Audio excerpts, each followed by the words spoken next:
Okay, pull off this little cover, pull out a piece of plastic, best to hold it, put the Phillips screwdriver in, push hard to undo, pull the unit out, and then to put it back, you gotta make sure that screw is pushed out or undone. You can undo it completely if you like, but make sure it's in there and get it in the hole.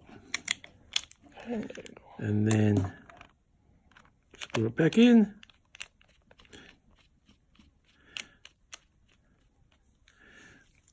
Nip it tight. Put the piece of plastic back in there. Sometimes it's a little bit fiddly.